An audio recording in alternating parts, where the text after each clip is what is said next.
Hey kids, Pastor Phil here with your Sunday school lesson today. Today we are going to be looking at the book of Matthew, and we're going to look at Matthew 5:13 through 16.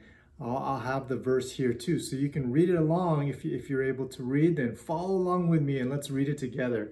It says, "You are the salt of the earth, but if the salt loses its saltiness, how can it be made salty again? It is no longer good for anything except to be thrown out and trampled underfoot." So maybe you guys can think about, I don't know if you like putting salt on your food. Sometimes I like a little bit of salt on my meat, or maybe a little bit of salt and pepper on my eggs, things like that. It adds great flavor, right? But can you imagine if that salt wasn't salty? Maybe you've gone to the beach before, and when you're sitting on your beach towel and you're eating some chips or something, you accidentally got some salt on there, and not salt, you accidentally got some sand on there, and then you tried to eat your food, and all you taste is this gritty sand, right? That's disgusting. You don't want to eat sand. So if that happens, what are you going to do? You're going to wipe off that chip, or maybe it's a sandwich, piece of fruit, whatever it is that has sand on it. You want to get rid of that sand because it's not good, right? It doesn't taste good. You don't want to eat it. And so what do? We just get rid of it, right? Now, the next part of this passage, let's read it together. It talks about light. And that's what we'll kind of focus on more today. Okay, so it says, "You are the light of the world. A town built on a hill cannot be hidden. Neither do people light a lamp and put it under a bowl. Instead, they put it on its stand, and it gives light to everyone in the house. In the same way, let your light shine before others, that they may see your good deeds and glorify your Father in heaven." Okay, so we're gonna do a little something. Now, don't get scared. I'm gonna turn off the lights in here, but it'll be all right, because this is you, okay? I know it's not a very good drawing. I'm not a great drawer, but this is you, and you have a light in you, okay? That light is from God. So let me explain this.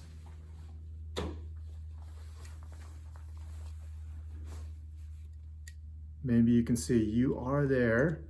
And when you shine your light, then we can begin to kind of see a little bit, right? But if you are a light, and I got a bowl here, and you cover it with a bowl, what happens? It's dark again, right?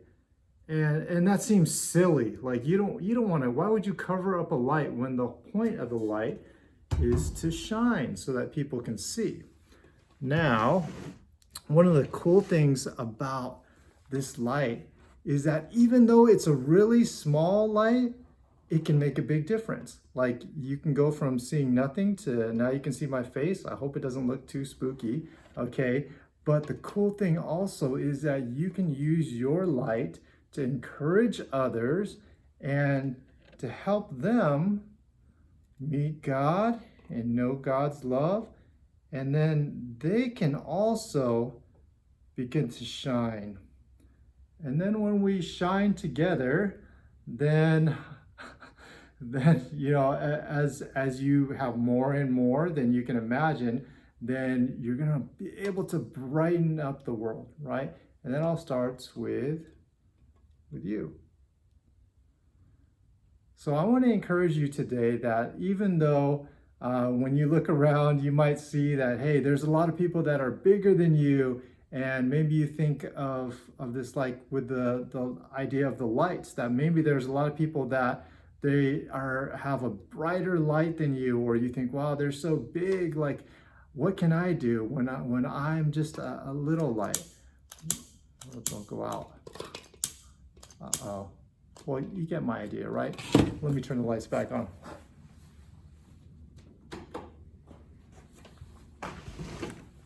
So what I wanted to tell you, what I want to encourage you with is that it doesn't matter that you are young. It doesn't matter that maybe you are smaller than others, or even that you're bigger than others. We all have a light to shine that God has given us. And that's because you are a child of God, right? So when you shine your light, then you're doing what God has created you to do. And that light that shines, it brings, it brings the ability for all the people around to be able to see who God is, how much He loves them, and it makes an amazing change in our world. Now you can imagine the lights in this room, of course, are much brighter than a few candles, right? But I can promise you that if I had a bunch of candles, then we'd be able to light up this room pretty close to the same. So think about that and be encouraged, because even though you're young and even though you may think, oh, well, my light is just small. Like, no, you are able to make a huge impact. So I hope you have a great Sunday and keep shining your light for Jesus. All right, have a great week.